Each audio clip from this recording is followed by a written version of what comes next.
Coroado como o primeiro czar da Rússia na história, um dos pais fundadores e unificadores do Estado russo como potência europeia, responsável pela conquista da Sibéria e de outros canatos asiáticos, criador da primeira polícia política na Rússia, Ivan IV da Rússia é lembrado sob a sombra de inúmeras lendas que dançam entre a realidade e a ficção. De um personagem com surtos psicopáticos e compulsivos que saltava em segundos da euforia à depressão, também conhecido como Ivan, o Terrível, marcou um antes e um depois na história do Grande Principado de Moscou, e seu legado ainda é visível na Rússia de hoje. E hoje vamos conhecer essa história cheia de curiosidades, fala Reinaldo Carrillo, isso é a Nova Enciclopédia. E vocês podem apoiar nosso canal simplesmente dando like neste vídeo, deixando um comentário, compartilhando com seus conhecidos e nos apoiando no Patreon, que vocês podem encontrar abaixo nos comentários.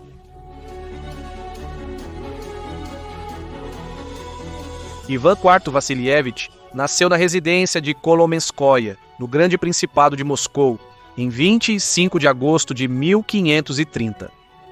A atual Rússia, Ucrânia, Bielorrússia e outros povos eslavos têm sua principal origem na Rus de Kiev. Esta era uma confederação de tribos eslavas que existiu do século IX até o século XIII do 100, até que diversos conflitos internos e a invasão dos mongóis dissolveram a federação. Um dos pequenos povos dessa federação ao norte se chamava Moscou, um povo que ninguém imaginava que estava destinado a se tornar a capital de um vasto império. No final do século XII, Moscou se torna um principado, e através de sucessivos príncipes ambiciosos e astutos, o principado foi ganhando força, reunindo terra, população e outros recursos para si. Ivan IV, o protagonista do nosso vídeo, é o neto do conhecido como Ivan o Grande. Ivan o Grande foi o primeiro príncipe de Moscou que adotou o título de soberano de toda a Rússia quando quadruplicou o território do Principado de Moscou e unificou muitas das províncias russas sob seu reinado. Ele também é o homem que proclama Moscou como a terceira Roma. O filho de Ivan, o Grande, Basílio III de Moscou, pai do nosso protagonista, manteve essa consolidação e expansão do Principado moscovita. Quando Ivan IV tinha apenas 3 anos de idade, seu pai Basílio morreu devido a um abscesso na perna que causou uma intoxicação sanguínea. Então, o quase bebê Ivan foi coroado nessa idade de 3 anos, como o Grande Príncipe de Moscou. Durante o leito de morte do pai, ele pediu que seu filho Ivan se tornasse governante da Rússia ao completar 15 anos. Uma vez que Basílio faleceu, diferentes clãs boiardos, que era o nome dado aos nobres proprietários de terras, tentaram assumir o controle da nação, negando assim a Ivan seu direito ao trono. No entanto, sua mãe Helena, juntamente com outros nobres de confiança, assumiram o partido governante e conseguiram dirigir com sucesso a Rússia durante 4 anos, até que sua mãe morre repentinamente em 1538 sob um forte rumor de envenenamento, deixando Ivan órfão aos 8 anos de idade. Com essa idade, Ivan mostrava ser uma criança sensível, inteligente e apaixonada pela leitura, especialmente sobre temas religiosos e históricos. Porém, com o falecimento da mãe, ele continua isolado. Ele e seu irmão Yuri, que era surdo-mudo, haviam sido negligenciados pelos nobres que ficaram encarregados e foram confinados no palácio de Moscou, quase como mendigos passando fome e vestindo roupas desgastadas e, em mais de uma ocasião, recebendo humilhações verbais desses nobres boiardos. Os boiardos só consideravam o pequeno príncipe quando sua presença em uma cerimônia era necessária. A luta pelo poder na Rússia se tornava cada vez mais uma disputa sangrenta. Ivan foi testemunha de atos extremamente violentos, tanto daqueles que estavam com ele quanto dos que o adversavam, e os homicídios, as agressões e o abuso físico eram regulares. A luta violenta e o tratamento humilhante que Ivan recebeu nesses anos marcaram sua psicologia e geraram um ressentimento sobre a classe nobre proprietária de terras, a qual Ivan desprezou durante toda a sua vida, como veremos adiante. Durante a infância de Ivan, seu poder político como príncipe era limitado, pois os boiardos ocupavam os cargos de governo. No entanto, ele ainda era o herdeiro do trono, e à medida que crescia, ganhava simpatias e lealdades. Para 1543, o jovem Ivan, com 13 anos de idade, ordena de maneira repentina a prisão do duque Andriuszewski, reconhecido por ser um corrupto, e posteriormente pede que joguem seu corpo em um recinto com uma matilha de cães famintos. Este ato marca um antes e um depois em como Ivan era percebido pelos boiardos. Começou a ser mais temido e respeitado, e o governo dirigido apenas por boiardos parecia que chegava ao fim.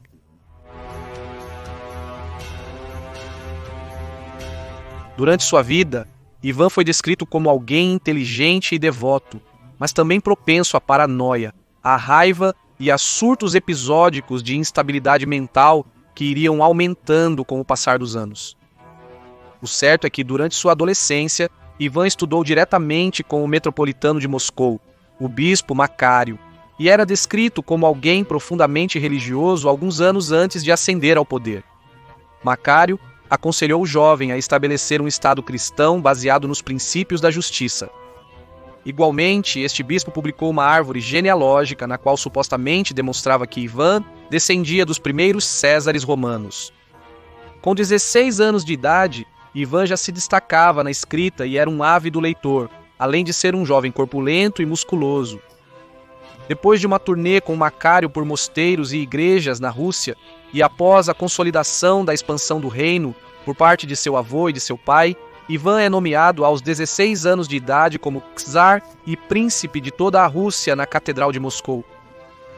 Assim, ele se coroava como o primeiro czar de toda a Rússia, e sua primeira tarefa era reformar o governo.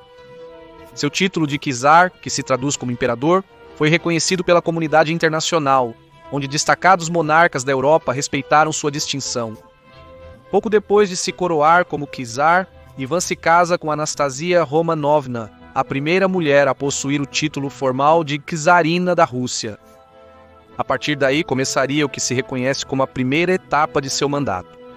Ele embarca em um amplo programa de reformas com o objetivo de reorganizar a administração central e local, e no mesmo ano em que foi coroado, Ivan enfrenta uma profunda crise depois que um grande incêndio devastou Moscou, destruindo grandes setores da cidade e deixando um alto número de mortos e pessoas sem lar. No entanto, de forma diligente e sem maiores atrasos, a cidade foi reconstruída sob o comando do czar Ivan. Depois disso, foi criado um conselho de governo que marginalizava os boiardos. Ivan buscava dar mais poder à pequena nobreza e aos mercadores, enquanto criava o primeiro exército permanente do czarado russo. Seu reinado inicial foi conduzido de maneira pacífica. Na década de 1550, promulgou uma série de reformas para a promoção das artes e letras e também introduziu o inovador aparelho conhecido como impressora, com o objetivo de imprimir exemplares de textos religiosos por toda a Rússia. O czar também solicita a construção de várias igrejas em todo o estado, incluindo a Catedral de São Basílio, em Moscou, que foi construída em honra a uma de suas primeiras conquistas militares, da qual vamos falar muito em breve. Também reuniu conselhos eclesiásticos para fortalecer os assuntos da igreja, consolidando a importância do cristianismo ortodoxo em todos os aspectos e assuntos de Estado, chegando a canonizar um grande número de santos russos. Da mesma forma, Ivan se encarrega de atualizar e unificar um código legal para todos os principados russos e reestrutura as forças armadas russas com o objetivo de fortalecer a nação diante da constante ameaça de guerra. A ele é reconhecido por ter centralizado o poder da Rússia em Moscou. Após um início pacífico e vigoroso de seu mandato, logo Ivan reunia com sucesso um grande número de seguidores.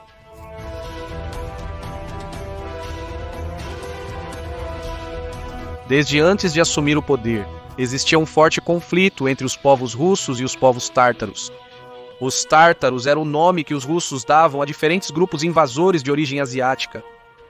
Um dos khanatos tártaros limitava-se com a Rússia, e por essa razão o czar o considerava como um obstáculo em suas aspirações de expandir o território para a região leste do país.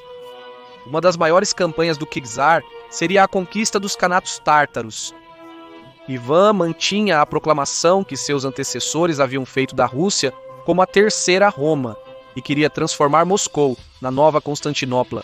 Foi assim que, em junho de 1552, Ivan conduz um exército recém-formado, de 100.000 homens pelo rio Volga em direção a Kazan, a capital do Kanato Tártaro.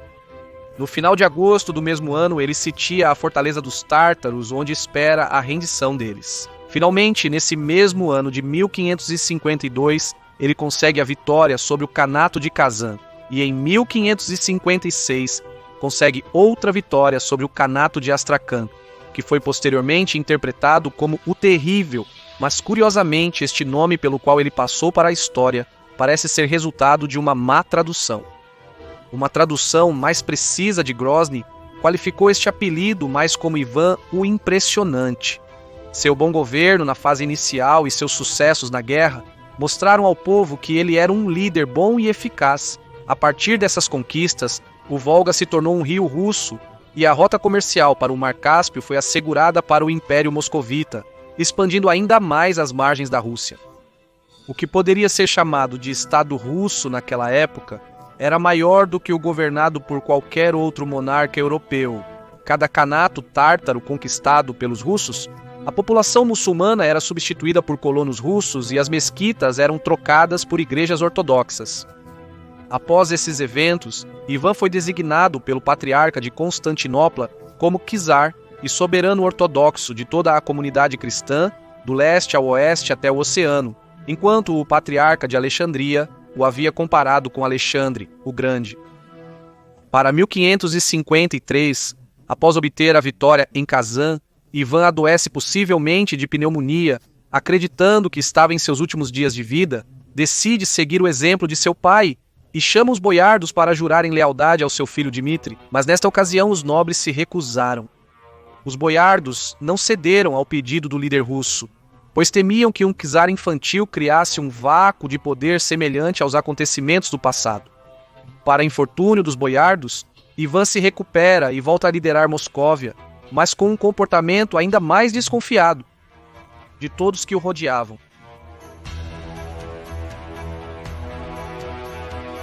No início, Ivan buscava consolidar seu poder em Moscóvia, realizando reformas e expandindo o território. A primeira etapa de seu reinado, caracterizada pela consolidação de seu poder em Moscóvia e diversas reformas, foi seguida por anos de constante agitação, pois Ivan tinha o objetivo de se apoderar de todas as rotas comerciais do Mar Báltico, e sua tentativa de se apropriar delas resultou em um conflito que se estenderia contra a Livônia por mais de 20 anos. Livônia era uma região habitada pelo grupo dos Livônios, no que seria hoje parte da Letônia e da Estônia. Apesar de o exército de Ivan ter obtido várias vitórias neste contexto, o curso da guerra logo mudaria e o czar sofreria dois eventos significativos que ocorreram nos anos de 1560 e 1564 que mudariam sua vida. O primeiro deles foi no ano de 1560, quando a esposa de Ivan morre repentinamente. O czar estava convencido de que Anastasia havia sido vítima de outro suspeito caso de envenenamento, e embora esse homicídio não pudesse ser provado naquele momento, um suposto exame do século XX realizado nos ossos da czarina revelaria que supostamente tinha altos níveis de mercúrio. Do casamento de Anastasia com Ivan o Terrível, nasceram 6 filhos, mas apenas Ivan e Fiodor chegaram à idade adulta. A morte da czarina aprofundaria fortemente a desconfiança de Ivan e agravaria seus transtornos de temperamento. O segundo evento que marcou a vida de Ivan foi a traição de seu amigo mais próximo, o duque Andrei Kurski, que optou por se juntar aos lituanos em 1564 durante a tentativa fracassada de Ivan de conquistar o território báltico da Livônia, iniciada em 1558. O duque Andrei Kurski, que atua como um dos principais comandantes militares do czar, assume o controle de parte do exército e, junto com as forças do que hoje é Polônia e Suécia, inflige à Rússia uma derrota que causa a Ivan uma enorme fúria. Faz com que ele se convença cada vez mais de que os boiardos eram seus grandes inimigos. Após a morte de sua esposa e a traição de um de seus melhores amigos, um grupo de nobres aliados ao novo bispo metropolitano pedem que ele abdique do trono. O Tsar Ivan decide se mudar para Alexandrov, uma localidade situada ao nordeste da capital russa, e ao se estabelecer lá em 1564, escreve cartas indicando a intenção de renunciar ao seu cargo por causa da corrupção e traição dos boiardos. A divulgação das cartas ao público gerou grande agitação. Apesar de ter agido como se não quisesse retornar ao trono, especula-se que isso pode ter sido uma estratégia política. Foi assim que a classe nobre tentou governar o país na sua ausência, mas o governo começa a demonstrar desordem e falta de unidade. Ao ver a agitação popular e que a administração não funcionava adequadamente sem Ivan e no meio de uma dura guerra contra a Livônia, os boiardos enviaram um emissário para pedir-lhe que mudasse de opinião e que regressasse ao trono.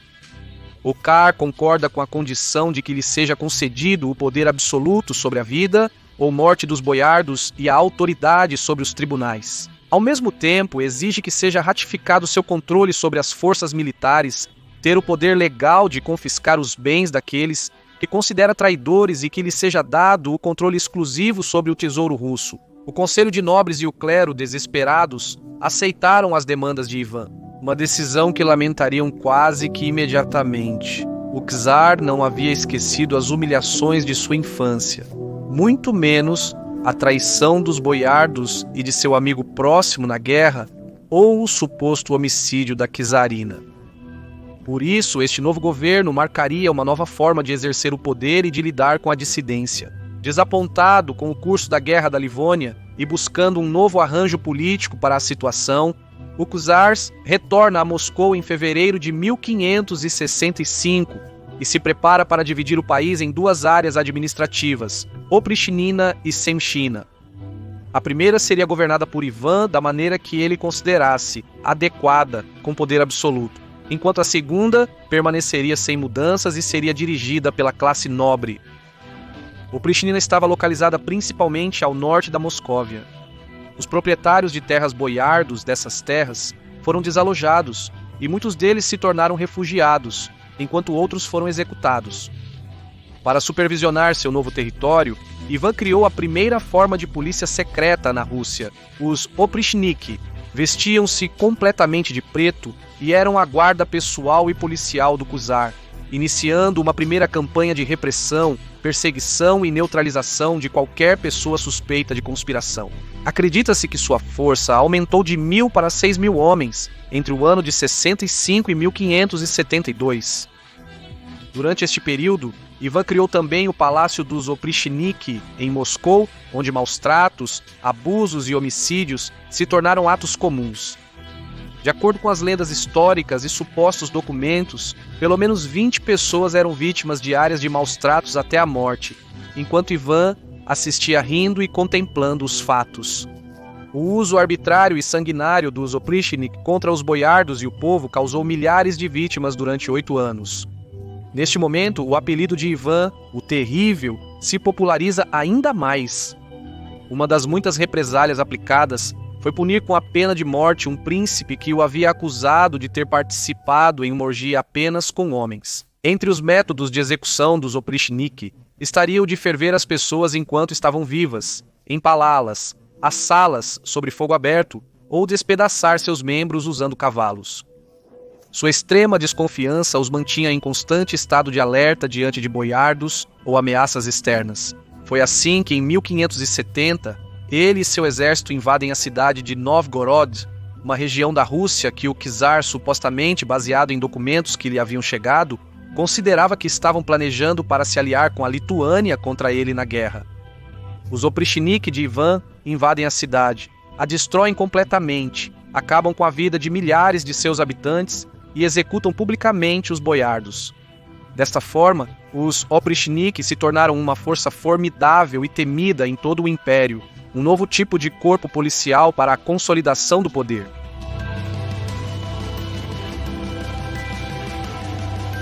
Para maio de 1571, Ivan já tinha quase 25 anos no poder. O exército tártaro, naquele momento, ataca Moscou, mas os Oprichniki não conseguem repelir a invasão, fazendo com que Ivan comece até a suspeitar deles. Após encontrar a cidade indefesa, os tártaros da Crimeia queimam os arredores de Moscou e provocam um estimado de 60.000 mortos. Nesse ano, o czar dissolve as forças armadas, executa líderes por não defenderem Moscou adequadamente e suspeita de conspirações contra ele. Por outro lado, Opricnina, a região administrativa sob seu comando, é dissolvida em 1572 para reorganizar o território. O czar não ficaria com esse ataque tártaro e preparava uma contraofensiva. Neste período, Ivan visita a Inglaterra e se refugia lá durante os piores momentos da invasão. É nesse momento que ele pede em casamento a rainha Isabel I da Primeira Inglaterra, mas ela o rejeita. Ivan retorna à Rússia, reorganiza suas forças e as tropas do czar partem novamente, e após uma batalha com os tártaros, travada no mesmo ano, eles infligem uma derrota contundente à Crimeia, obrigando finalmente os tártaros a desistirem de sua tentativa de expandir e conquistar o território russo. Durante os anos seguintes, a instabilidade pessoal do czar cresce a tal ponto que o leva a cometer um dos atos mais psicopatológicos lembrados de seu reinado. Em 1581, ao ver a esposa grávida de seu filho mais velho, vestida de uma forma que considerava como imodesta, ele a ataca violentamente. Não era a esposa de qualquer filho, mas sim de seu filho mais velho e herdeiro do trono. Após agredi-la severamente, a mulher tem um aborto espontâneo e provoca uma acalorada confrontação entre Ivan e seu filho. No meio da frustração, o czar golpeia seu filho diretamente na têmpora com um bastão, causando um trauma tão severo que leva à sua morte alguns dias depois. Isso deixou seu filho mais novo, Teodoro, como herdeiro do trono. No entanto, Teodoro não era politicamente apto e também não deixou uma nova herança para seu trono, o que acabaria com a longa dinastia que precedeu Ivan, o Terrível, iniciando um novo período tumultuado e tumultuoso que acabaria com o estabelecimento da dinastia Romanov. Voltando à última etapa do reinado de Ivan, após longos anos de guerra e sem conseguir uma vitória definitiva, o czar encerra a guerra contra a Livônia em 1583, depois que a Rússia, por meio de uma trégua, foi obrigada a ceder cidades no Golfo da Finlândia. No entanto, Ivan continua com suas aspirações expansionistas e ordena a partida de suas tropas com um de seus melhores generais para o leste, com o objetivo de conquistar os diferentes povos da muito grande e diversa região da Sibéria. As tropas iniciam a partida e, povo por povo, conseguem anexar esse vasto território cheio de recursos. A conquista da Sibéria seria um dos maiores legados de Ivan para o futuro do Estado russo. Depois de quase 40 anos de reinado, Ivan IV passa seus últimos anos acometido de fraqueza física e quase incapaz de se mover.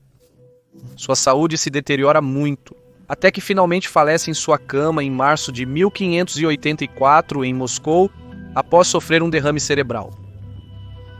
Não fica claro quanto há de lenda e quanto há de verdade na imagem de Ivan, o Terrível. Por um bom tempo, seu reinado se caracterizou por uma boa administração e por vitórias e conquistas na guerra. No entanto, os níveis de violência que seu reino alcançou após a morte de sua esposa e a traição de seu melhor amigo lhe deram uma lembrança sombria para a história. Historiadores atribuem suas ações a uma profunda patologia mental, enquanto outros consideram que não eram muito diferentes das de qualquer autocrata em sua busca para consolidar o poder. O certo é que sua desconfiança extrema o ajudou a não ser derrubado e a continuar suas conquistas expansionistas da ainda vasta nação russa, que ainda deve suas possessões territoriais atuais a vários desses antigos monarcas.